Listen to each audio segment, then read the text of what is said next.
দ্বিতীয় 8 নম্বর অঙ্কটা খেয়াল করেন। 8 নম্বর অঙ্কের মধ্যে আপনি যদি এটা সলভ করেন, সলভের মধ্যে দেখেন আপনার দেওয়া আছে cos θ - sin θ। আপনি এখানে হচ্ছে আপনার প্রুফ এটা লেফট হ্যান্ড সাইড থেকে রাইট হ্যান্ড সাইডে করতে পারবেন না। এটা আপনার এইটার থেকে ডাইরেক্ট এটা প্রুফ করা লাগবে। এটার থেকে ডাইরেক্ট এটা প্রুফ করতে হলে পুরোটাই তোলা লাগবে। শুরুতেই আপনি তুলেন যে দেওয়া আছে কি আপনার cos θ - sin θ √2 sin θ। এটা আপনাদের জেনারেল ম্যাথে ছিল এই অঙ্কটা, বুঝতে পারছেন? জেনারেল ম্যাথে ছিল যে আপনারা এখন এই সাইডে কোনোভাবে আপনি এবার cos θ লাগবে। জেনারেল ম্যাথে ছিল cos θ দেওয়া ছিল, sin θ লাগছে। এবার sin θ টা cos θ বানাইতে হবে। তাহলে এখানে আপনি করবেন কি, cos θ টা cos θ এর মতো রাখবেন, দুইটা sin একসাথে করবেন, √2 sin θ। এখানে মাইনাস sin θ, এখানে এসে আপনার হয়ে যাবে প্লাস sin θ। এরপরে আপনি কি করবেন, এখানে আপনি cos θ রাখেন, cos θ রাখেন, এখানে দেখেন আপনার sin θ টা আপনি কমন নিতে পারেন। যদি sin θ টা কমন নেন তাহলে আপনার থাকবে √2 + 1। এটা বুঝতে পারছেন? গেল এটা √2 + 1 গেল। এরপরের লাইনে আপনার হচ্ছে এখানে দেখেন √2 + 1, এটা আপনি এই সাইডে নিয়ে আসেন। এটা এই সাইডে নিয়ে আসলে আপনার দেখেন থাকবে কি cos θ / √2 + 1 = sin θ। এটা বুঝছেন? আচ্ছা, এইটা গেল। এটার পরে আপনি এটা দুইটা উল্টে দেন, উল্টে দিলে আপনি এখানে থাকবে sin θ = যেমন আছে তেমন, যে cos θ / √2 + 1। এবার আপনি পরের লাইনে যান। তো পরের লাইনে গেলে থাকবে দেখুন, পরের লাইনে আপনার sin θ এর মতোই থাকবে, sin θ এর মতো থাকলো।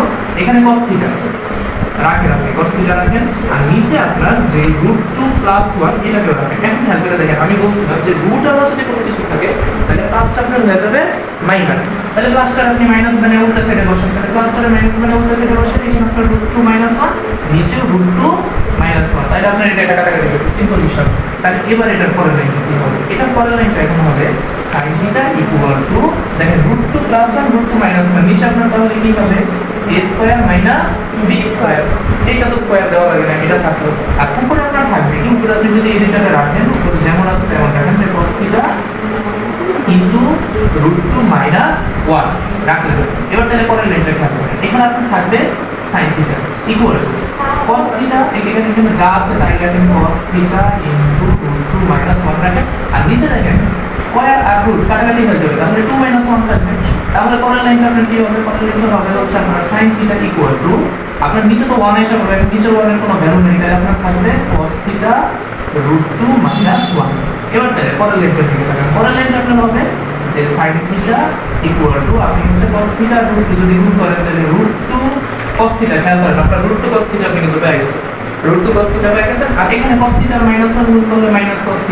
এখন -cos θ যদি সমান সমানের এই সাইডে এসে পড়ে তাহলে আপনার থাকবে sin θ - cos θ আসলে +cos θ = √2 cos θ। দেখেন আপনার কিন্তু প্রমাণিত হয়ে গেছে। এখন আপনার প্রমাণের মধ্যে sin θ টা পড়ে, তাহলে আপনি পরের লাইনে এটাতে sin θ পরে লিখতে পারেন।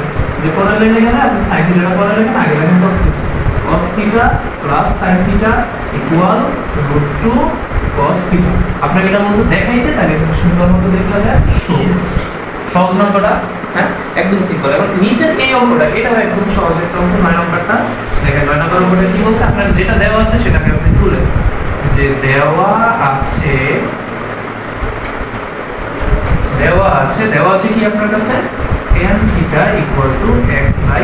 এখন আপনার এটার মান বের করা লাগবে। আপনি এটার মান আপনি যদি বাইর করেন, সুতরাং উপরে x sin θ, তারপরে হচ্ছে +y cos θ, আর নিচে হচ্ছে আপনার x sin θ - y cos θ। এখন একটা জিনিস খেয়াল করে দেখেন, আমার মান আছে tan এর, কিন্তু এখানে আমার কি আছে sin cos।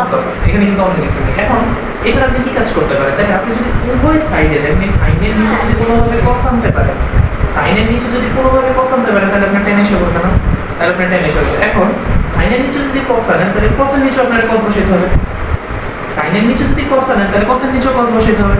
কারণ আপনি হচ্ছে একটার নিচে বসাইলে আপনি তো উভয় সাইডে কাটাকাটি গেল, আপনার টোটালটা নিচে বসাইতে হবে। এখন টোটালের নিচে বসাইলে আপনার টোটাল নিতে হবে x এর জায়গায় x আছে, sin θ, নিচে আপনার cos θ লাগায় দেন, শেষ। নিচেও সেম x এর জায়গায় x আছে, sin θ এর জায়গায় নিচে cos θ লাগায় দেন। এটার ক্ষেত্রেও y এর মতো cos θ, এই সাইডে যেহেতু cos θ লাগাইছেন, এখানেও আপনার cos θ লাগাবেন। সেম এখানে -y, উপরে হচ্ছে আপনার cos θ, আর নিচেও আপনার সেম cos θ লাগাইতে হবে। এখন খেয়াল করে দেখেন, তাহলে এই সাইডে আমার cos কাটা, এই সাইডেও cos কাটা, কত বুঝতে পারছেন? সিম্পল বিষয়। তাহলে পরের লাইন আপনার থাকে কি x tan θ, তাই না?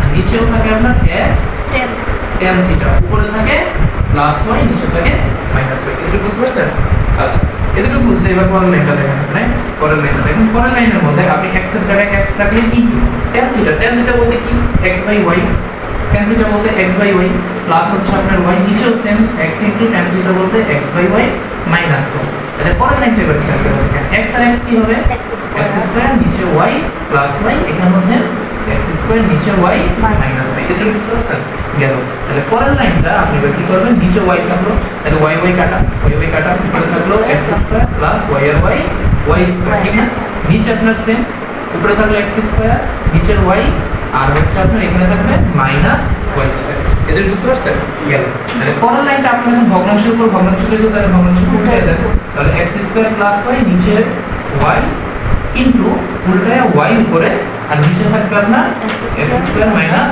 y স্কয়ার তাহলে y কাটা তাহলে এখানে আপনার থাকবে কি x square plus y square নিচে হচ্ছে x square minus y square ঠিক আছে মনে থাকবে আপনার অঙ্ক শেষ এটাই আছে